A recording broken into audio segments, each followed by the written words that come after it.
सत्यनारायण व्रत की महिमा। स्कंद पुराण। लीलावती कन्या को बहु डांट कर कहा, बेटी तू कितनी रात कहाँ थी? तेरे मन में क्या है? कलावती ने, माता ब्राह्मण के घर सत्यनारायण भगवान का व्रत था, मैं उसी को देखकर सत्यनारायण व्रत का मनोरथ पूर्ण करने वाला है। कन्या की यह बात सुनकर व्रत की तैयारी हुई और साध्वी साधु पत्नी ने सुहृद बंधुओं से सत्यनारायण व्रत किया।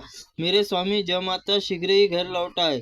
सत्यनारायण देव उसे बार बार इसी के वर के प्रार्थना के लिए कहा, और प्रभु मेरे पति दामाद अपराध क्षमा कीजिए। वाणी का पत्नी प्रभु और सत्यनारायण प्रसन्न हो गए और श्रेष्ठ राजा चंद्रकेतु के स्वप्न में दर्शन देखकर राजा को सबरा होते दोनों वानिकों को छोड़ दिया। उनका जो धन छीना था उससे दूना दे दिया, नहीं तो मैं राज्य धन पुत्र और तुम्हारा विनाश कर दूंगा। राजा इतना कहकर प्रभु अंतर्ध्यान हो गए।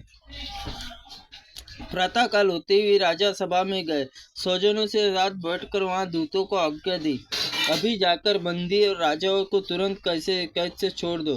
राजा की आज्ञा पाकर दूतों ने दोनों महाजनों को मुक्त कर दिया और उन्हें साथ लेकर विनय पूर्वक राजा से कहा, दोनों वानिक हथकड़ी बेड़ी खोलकर हमें उन्हें यहाँ ले आए।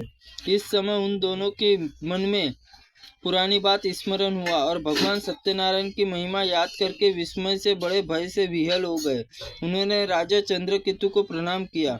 राजा भी उन्हें देखकर आदर पूर्वक, देवात तुम्हें महान कष्ट भोगना पड़ा, अब तुम्हें कोई भय नहीं है, तुम मुक्त हो, जाओ और शौर्य करा लो। तदनंतर श्रीमान चंद्रकेतु ने सोने और रत्नों से गहने से और वाणिक को अलंकृत किया, बड़ी मीठी वाणी से उनको अति सुख पहुंचाया और छीने और धन से दूना धन देकर उनसे कहा, साधु अपने घर जाओ। साधु राजा अपने प्रणाम करके, आप कृपा से मैं ही घर जाने में समर्थ हो चुका हूँ।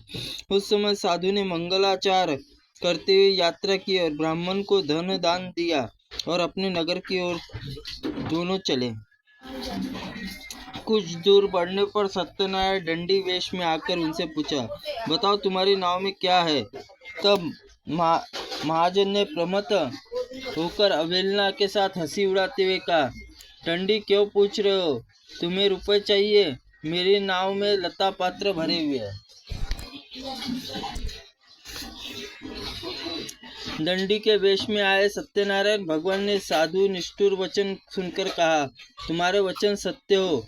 यह कहकर वह तुरंत वहां से चल दिए। दंडी कुछ ही दूर चले जाने पर साधु ही समुद्र के किनारे पहुंचा। नित्य क्रिया करके नाव पर गया तो देखा नाव में लता पत्र ही भरे हुए। यह देखकर बड़ा विस्मय हुआ और उसने मूर्छित होकर पृथ्वी पर गिर पड़ा। थोड़ी देर बाद चेत होने पर बड़ी चिंता में डूब गया। श्वशुर की यह दशा देखकर जमाता उससे कहा, आप किस लिए शोक कर रहे हैं? यह सब दंडी का शाप फल है। उसने कुछ करने में समर्थ है तो हरता करता, इसमें कोई संदेह नहीं है। हम लोग उन्हीं की शरण ले तो हमारा मनोरथ पूर्ण होगा।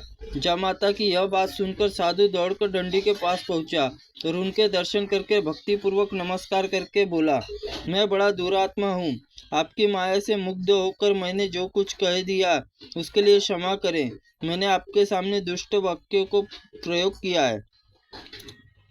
हे नाथ, मुझे इसके लिए क्षमा करे। क्षमा साधुओं के धन और साधु दूसरे का उपकार करने में लगे रहते।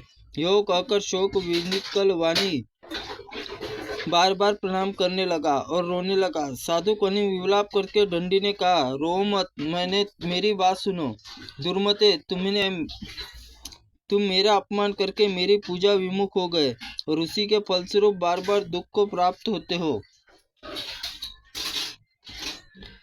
भगवान इस प्रकार वचनों सुनकर साधु ने भगवान की स्तुति की और साधु बोला, प्रभु ब्रह्मादि स्वर्गवासी देवता आपकी माया से मोहित होकर आश्चर्यमय रूप से गुणों को नहीं जानता। मैं आपकी माया से मुग्ध अतएव आपको कैसे जानूं? आप प्रसन्न हो और वैभव के अनुसार आपकी पूजा करूंगा। मैं आपके शरणागत हूँ।